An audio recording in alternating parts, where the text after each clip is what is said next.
What's up, guys? Welcome to your big 100th Android tutorial for the new Boston. If you've made it this far, give yourself a pat on the back. Yeah, I don't know about that intro. I was trying to do something crazy since I'm going crazy. After making 100 tutorials, talking to the computer screen, you tend to go crazy a little bit. I don't know why Bucky isn't in an insane asylum right now, because he's done so many. But what we're going to do in this tutorial is learn how to load data with this button load. And in the next tutorial, after this one, I'm going to show you guys how to properly save and properly load data, because yeah, this is the frame. This is, I mean, nothing new for the most part. This is how you do it with the file input and output stream. But there's a better way that you want to code. So I'll show you that in the next tutorial. But first, let's get into it. Let's start our load button here. So what we're going to do is we're going to create a file input stream now. So we're going to just say file input stream, and we're going to call this FIS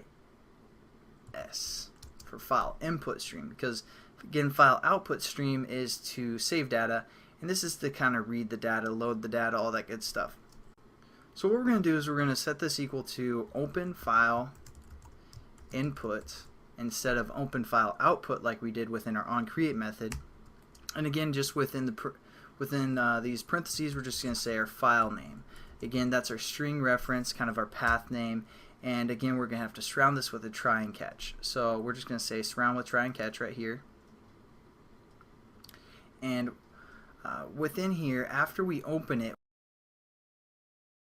we want to set up a byte array. So what we're going to do is we're going to say byte array, which is basically going to read all the data, all the bytes, and all that stuff. So we're just going to say data array, something like that. And what we're going to set this equal to is a new byte, and we're going to reference within our square brackets here is just getting the length of our file input stream. So we're going to say file input stream dot available, and basically that's going to return the amount of bytes this file input stream has. So it's just setting our array up to the same length as however many bytes is in our file input stream. So again, we get an error. We just need to add another catch clause to our surrounding try, and that's input output stream exception. And now what we're going to do is we're going to say while file input stream dot read does not and we're going to say read data array like this, and I'll explain everything as we go here, and does not equal -1. So what we're doing here, let me just talk over everything real quick. We set up a file input stream, which is referring to our file name, which is that string reference. Then we're setting up a byte array, and that's basically going to get the length of our input stream, how many bytes it is, and then what we're going to do is say while it is not equal to -1. So what it's going to do is it's going to read through our file input stream, and once it reads through everything, it's going to set this read up to -1. So once it hits -1, we know we've read everything for the most part. So that's just what this means. It's pretty standard in Java and all that stuff. But just know that this -1 just means we've read everything for the most part from our file input stream, which has the length or this many bytes for the most part, because that's what we set up here. So now what we're going to do is we're going to create a string. So we're going to call this collected, something like this. And above our try, we're just going to set up this string here. So string collected initially equals null when we hit our load button. And then we're going to set this collected string equal to a new string. And within here, we're going to say our data array.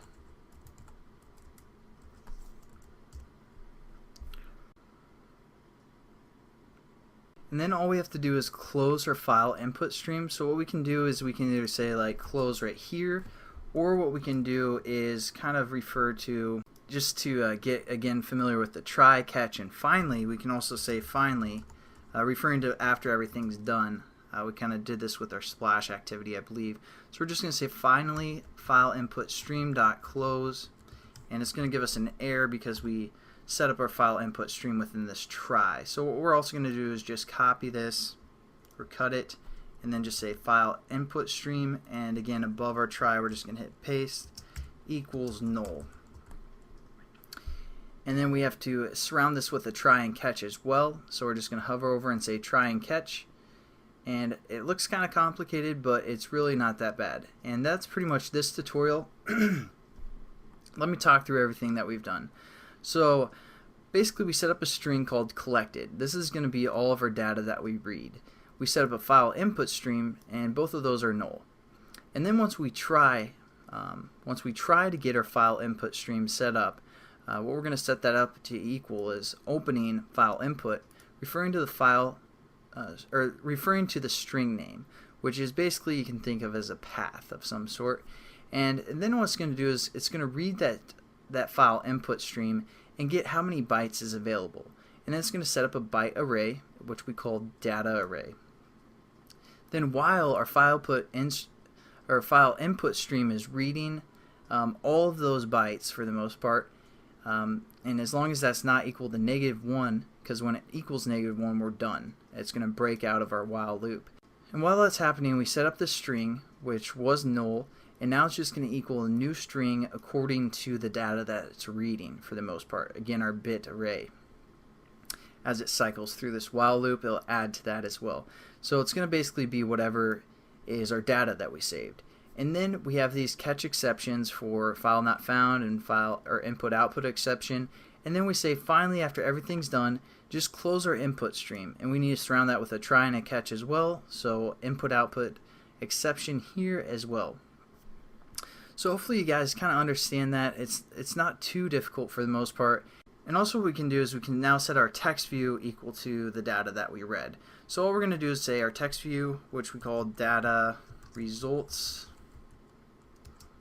and then dot set text, and then we're going to set it up to this collected string that we read for the most part. So now it's going to change that text view when we hit the load button. Yeah, this does look a lot more complicated for the most part than the shared preferences. And if you, again, you're just saving one variable like a string, you probably want to use shared preferences. But I just want to get you guys familiar with the input-output streams and working that way, because when we work with external data, that's kind of the concepts that we're going to have to know. So thanks again for watching, guys. Hopefully it wasn't too confusing, and I'll catch you guys in the next tutorial. Peace.